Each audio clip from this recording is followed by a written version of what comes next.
You'll have a Ramana Maharshi or someone else, and they'll have that peering beyond the veil, and then that'll be it. The veil will never re-engage.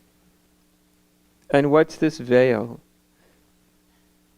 The veil is something that's actually extraordinarily complex in its making, in what it is composed of.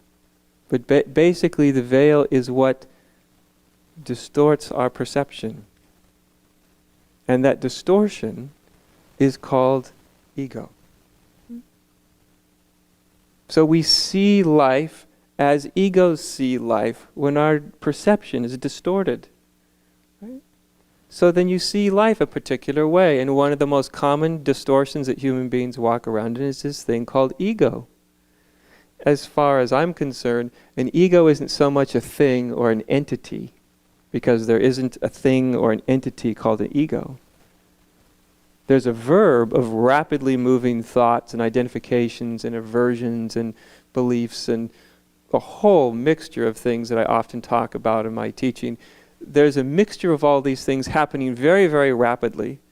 Simultaneously, they're all believed, and then they literally distort perception and they make things look different than they actually are.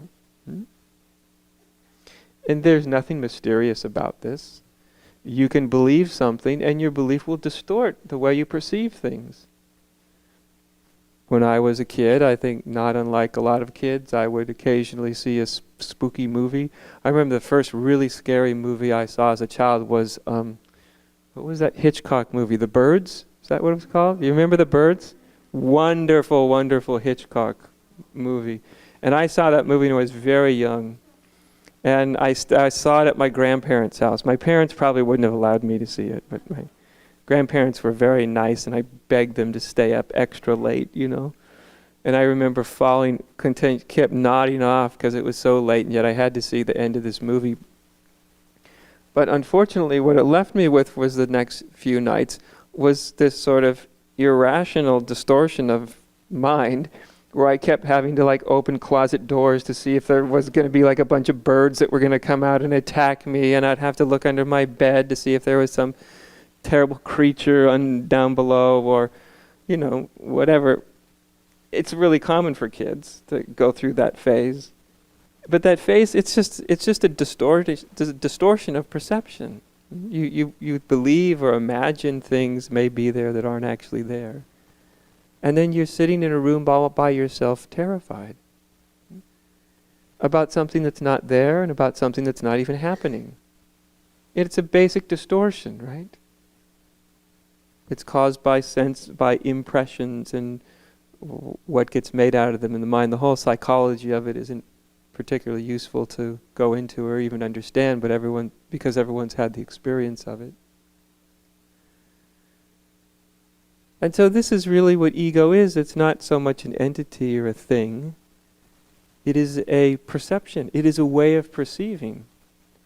It's a way of perceiving everything. It's like looking through a particular lens. And when you look through the lens, everything is distorted, colored by the lens. And since everybody around us pretty much is looking through this lens called egoism, then of course it's not too long before we start looking through it. If you look through it for a while, you just think it's true. That's the way the world is. I am me, you are you, we're very different, we're very separate. What I believe is valid and important information, and everybody else should believe the same thing. My viewpoints are very important. What I think should and shouldn't be is actually valid and has basis in reality. This is all egoic, all the underpinnings of ego. There are things that should happen and there are things that shouldn't happen, and so it goes. And this is essentially a way of perceiving, though, right?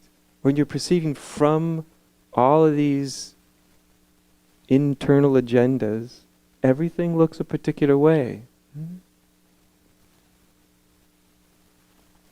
It's called the egoic state of consciousness, because that's what ego is. It's not a thing, it's a state of consciousness.